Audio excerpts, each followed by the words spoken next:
Presented by Edge Radio. Hello and welcome to Media Shower with your hosts of the most, Lochie and Qom. We hope you're having a great day this morning. How you doing today anyway, Lochie? Again, a bit sleep deprived, but nothing out of the ordinary on my behalf. But enough about that. Been up late watching Chris Lilley's Finest, have you? Well, in preparation for today's subject, if you will. Yeah, we've decided. Last week we did part one. For people who weren't listening, we reviewed his first three shows: We Can Be Heroes, Summer Heights High, and Angry Boys. And today we'll be going through his later three: Jemay, the Private School Girl, Jonah from Tonga, and Lunatics. Yeah. So we had a little bit of criticism last week about maybe we should go into the controversies and politics more. And to that I would just say that we're not a political show. We don't really want to be a political show at all, or a cultural show. We're watching all this from a purely entertainment perspective. Yeah, I don't think it's probably in the best of our interest to be in the foot of politicalness. It's just kind of not It's us. probably not our, it's just not our thing. No one should listen to us about politics, probably. I don't know why you would, but Yeah, it's not a good idea, really, in retrospect. we just say the show's very edgy. It's worth saying these jokes have not aged well. We said that last week. They're kind of from a little bit of a different period. Oh yeah, from like more than 2 decades ago. Yeah, that's right. That's one when of it them. started. Yeah, We Can Be Heroes, in 2005. So Yeah, that's gonna be like 2 decades old, nearly. yeah, so we just say we don't, in the context of culture and that sort of thing, we don't endorse this. We're not here to defend it either. We're just saying they're entertaining from that edgy point of view. That's about it. Yeah, I think that's what he wanted as a result of it, but I guess, well, times change, and, well, media has to grow up sometimes, if you will, but sometimes that leads into good things, and, well, sometimes that can lead up to not so good things. Yeah, But enough about that before we get off topic. we'll start with his fourth. Oh my gosh, I'm losing it. His fourth show, Jemay, the Private School Girl. Pretty sure released was in 2013. Absolutely. If I'm not mistaken. So she was a character. She was on We Can Be Heroes. She was on. Then reintroduced in Summer Heights High, and now finally given her own show. Yeah, she's probably the most notable character. One of Chris Lilley's biggest names Yeah. that he's created, without a doubt. So it's only about 6 episodes long. I enjoyed it. I think it's very funny. It's Chris Lilley playing this kind of snarky teenage girl. Very egotistical. Very egotistical. Yeah. I don't know, what do you think, Lochie, in general? You enjoyed it? Well, I feel like I should have a lot more to say, but the end result honestly just made me feel like I want to pull my hair out. Like, I don't hate the show outright, but there were just some things that just made me thought, why? Or just made me question certain directions they went with, and I'm just like, how is this okay? Yeah. In more of like in a writing sense, not as like in a, oh, this statement is offensive, and I meant it to make it offensive for you. What didn't you like about the story then? Is there any specifics? I found that it was very one-dimensional almost. It was just... I thought it was just more or less very unrealistic with how everybody around Jemay basically treated her. Like, even when she got repercussions, I felt like that was because the story more or less wanted to push that narrative. I don't feel like she actually is, like, getting corporal punishment, you know? Okay. Here's an interesting thing that stories are really about characters changing. And Yeah, we and never saw a change throughout. She's been on 3 shows now, this character. 3 shows, and throughout that whole time, I could not feel a sense of change. Like, when it came to character development, like that, I just couldn't feel it. There was nothing. Yeah, there's no moment she realizes maybe I've been selfish or whatever. She's selfish for every show, every scene she's in. And and if it's probably not apparent enough, she is gonna stay like this for the rest of her life. Yeah. So I think she worked in the other shows because you have a mix of characters. Yeah. But when you have to sit there for 6 episodes and watch Jamae, the most egotistical person on earth, you go, yeah, it just gets a little too tiring, I thought. very tiresome, very quickly, and just I don't know. It just made me want to pull my hair out of just more or less frustrations of certain directions of where they went with it, and why it just felt so unrealistic compared to his other shows. Yeah. No, I tend to agree. I think this was my least favourite. I still enjoyed it as almost background, if that makes sense. There were funny jokes in it, but I never really felt invested like I did in the other characters. I just thought, oh, this is just comedy background, you know what I mean? So that's, I don't know, I thought it was the weakest of all of them, really. Yeah, I can't help but agree with you there. It is, unfortunately, the weakest one out of his series, is, if you will. I don't know how to say it, so... With that, I think we feel the same. With that, we might move from Jonah from Tonga, who is also a recurring character. Which, in my opinion, strangely enough, does the complete opposite of what the Jamae show actually does, and actually, somewhat tries to make it more grounded and realistic when it comes to the characters around Jonah.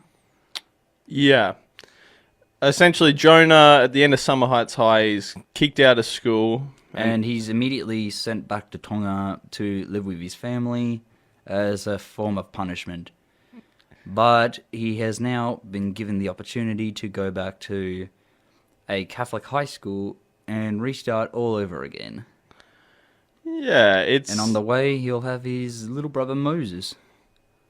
Yeah, it's kind of about him as well, balancing that is almost initiated into a criminal gang, and he ends up going into prison. And along with his Catholic family values. Yeah, this kind of being pulled from each side. People who want the best for him and people who are kind of leading him astray. Yeah, whereas Jonah, he just wants nothing more but just to say nonchalant things about something about downstairs. Yeah. He just wants to hang out, really. He doesn't want nothing to do with the world. He just wants to hang out. And he wants his tattoo to become a man. But at first he thought it may not have come to that, but he slowly realized it. Family is family, and it's gonna be there no matter what. Yeah, I thought this one, I think you're right, it's quite the opposite. It was made in 2014, so a year later. But there really is a change in the character, even though maybe it's a little superficial. Yeah, it wasn't like, oh wow, you really could see that in him, or something like that. It was gonna happen from the beginning. And I think as well, Chris Lee does something great in this show. I felt a little bit in Jamae. Lunatics I felt in. You become very sympathetic to even the worst characters. They have a way of...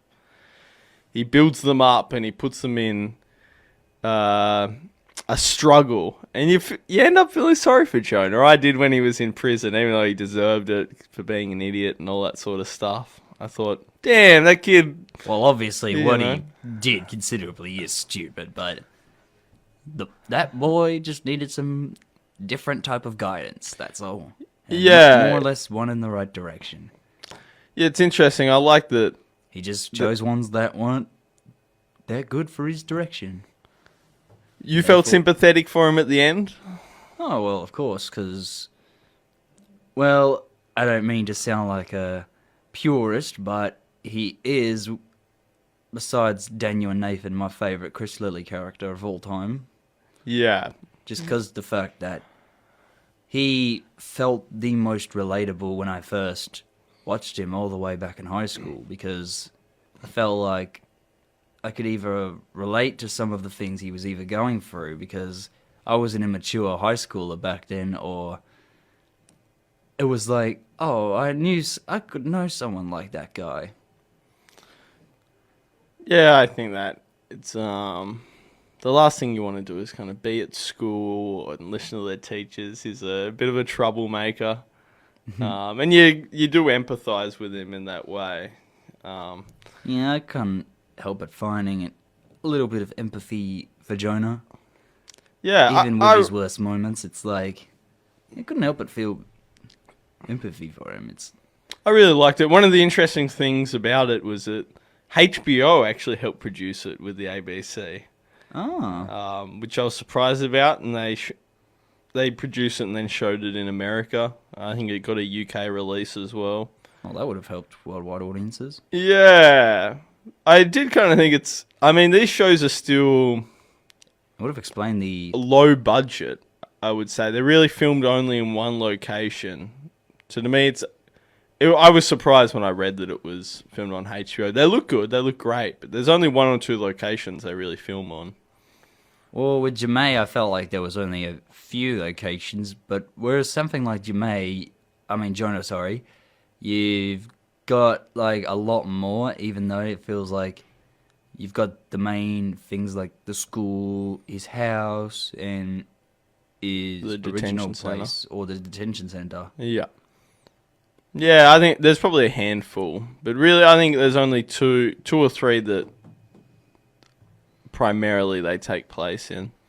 So I don't know where that money went, but I mean maybe it was they didn't put much up. I just thought it was interesting. Maybe they only produced it so they did have the rights to show in America.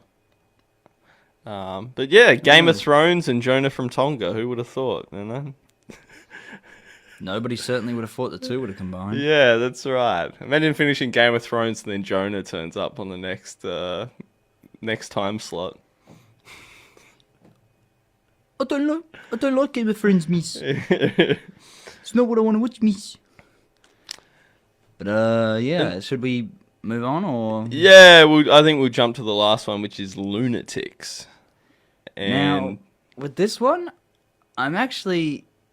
Now, I just finished this one, I'm going to point out, right as now.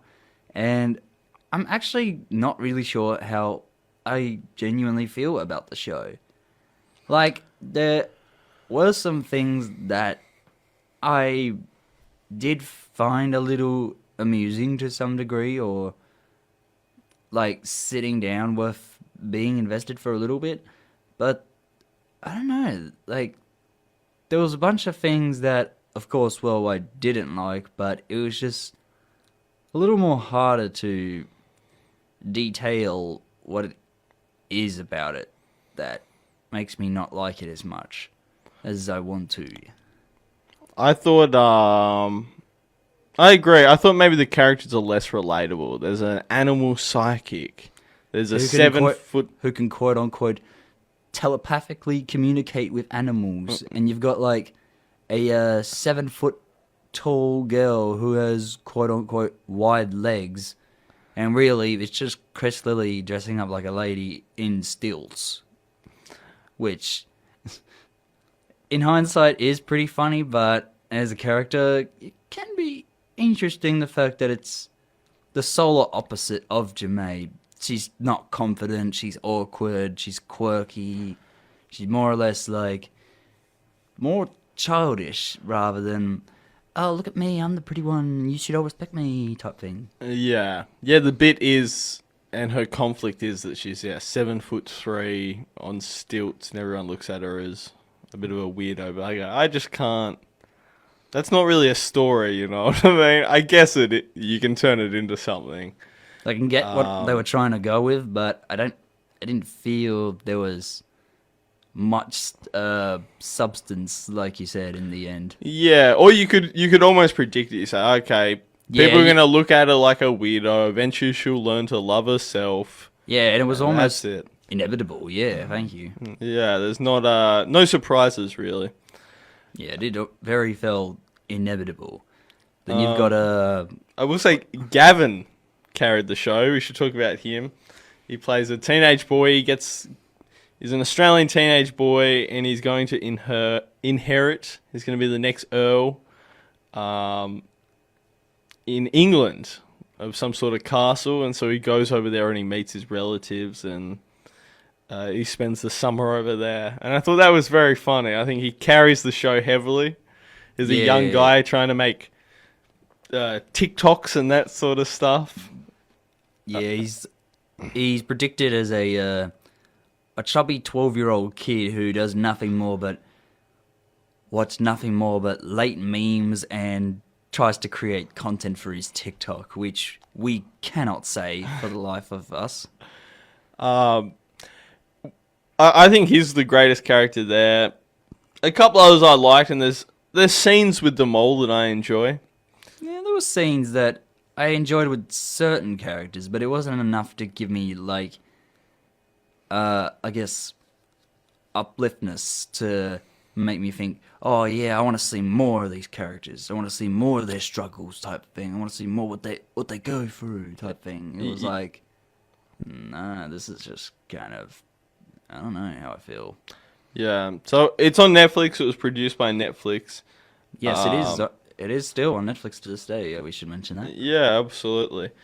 I did think what's different with this show is the characters don't really link up like they do in the others. In the others, they're either all in the same environment, like a school, or they're all trying to win Australian of the Year, or they're all related and connected to one character, and or a few characters are all interconnected. And this one, they're kind of just all over the place, doing their own separate things, which I thought, it's a bit of a change. It's not a bad thing by any stretch of the imagination, but yeah, there was something that just, it didn't, I guess, click. Well, I suppose in maybe execution, but I don't know, maybe I'm wrong with that. Yeah, I don't know. I feel like maybe these characters were Chris Lilley's extras that he had sitting in a pile somewhere, and he said, "Oh, I gotta make a new show. What have I got? Animal psychic. Okay, genius. Fashion designer, genius. Fashion designer who is a quote unquote objectophile, which don't ask us about how that gets into the details. And real estate agent. Yeah, we got a real estate agent who's basically going for a bloody midlife crisis, and let's just say that he has nothing more going for him than his big bum. Yeah. I thought maybe it would have been more interesting to almost see, I don't know, either have them interconnected in the same setting, or, I mean, it probably would have been more interesting to see, let's do a show about real estate agents. And we have Chris Lilley play a few of them who all have different issues, that sort of thing. But yeah, instead they're just all over the place, all over the world, each character. Yeah, all over the world, actually. So yeah, I don't know. I think I still enjoyed all his shows, I'll say that. Jemay I still enjoyed, Lunatics I still enjoyed, but I think Jemay's my least favourite, Lunatics is my second least favourite, and the others are all a mixed bag. Yeah, I'm actually gonna have to agree with you there. Like, if we have to go from them by order, I'd say Jemay last, Lunatics second, We Can Be Heroes next, because, well, it was his first, and, well, I don't know what else to say other than it was his first. We didn't know how it was going to go back then, and until critics, like, it's like, Well, let's get more. Let's get more, please. Yeah. Yeah, I think We Can Be Heroes is probably still... There's something that feels so honest about it. And even his acting, he feels so awkward that it feels real. I just really like it. I really like the topic. Even the plot and story kind of surprises me.